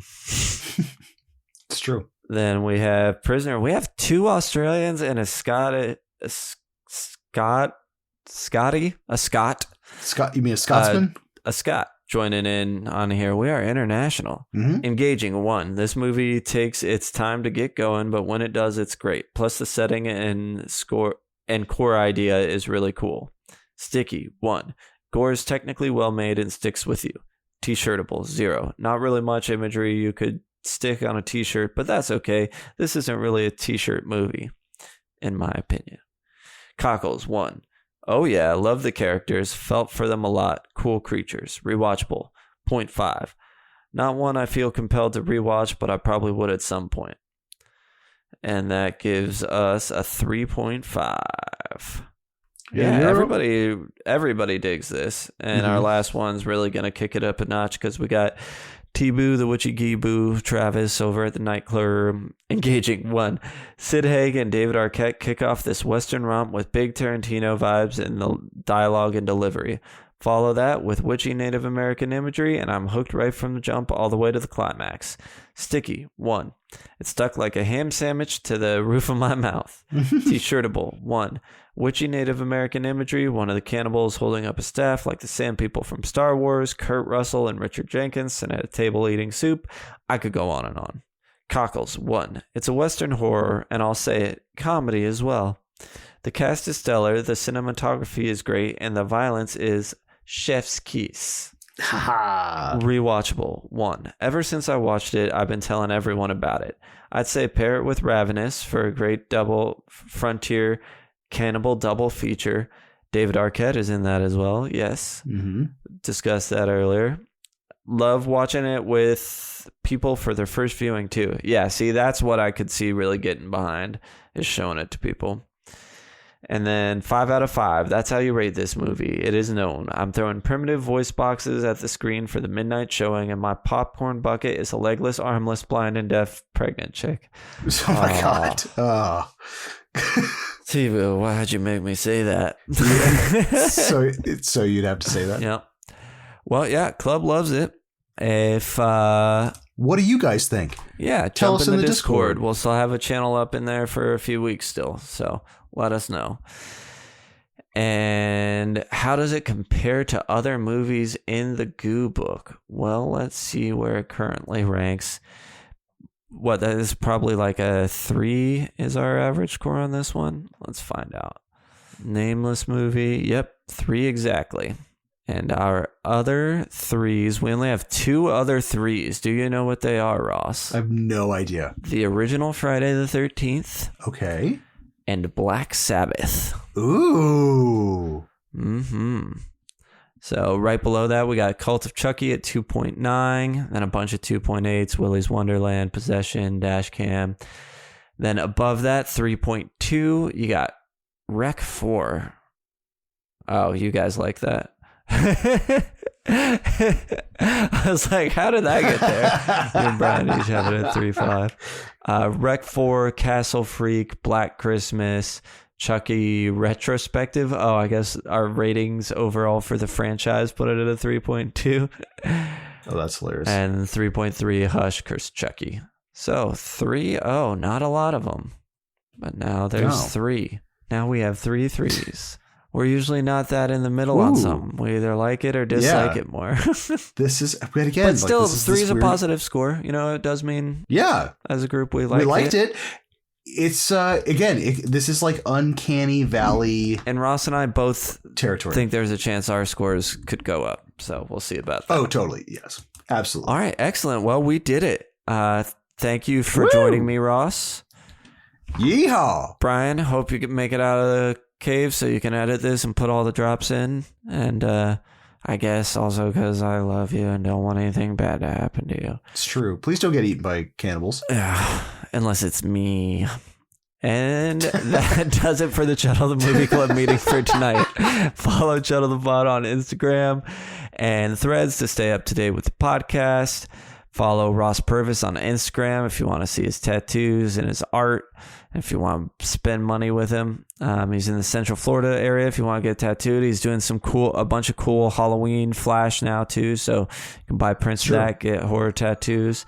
Follow Chuddle the Sam, me, Chuddle the Bryan with a Y on Letterboxd if you want to see what we're watching and rating. And if you really want to have some fun with us, jump in the Discord. That is really where the action's at. We have a lot of fun in there. You can get your movie reviews right on the show in there. All that good stuff. Become a part of the Chuddle community. Make it easy for you. All that stuff I just said is in the notes. Oh, you know what we don't say anymore? Rate and review. Tell your friends. Spread the word. We'd love to grow. And from there, thank you, Ross. Thank myself. Until next time. Avoid the time loop.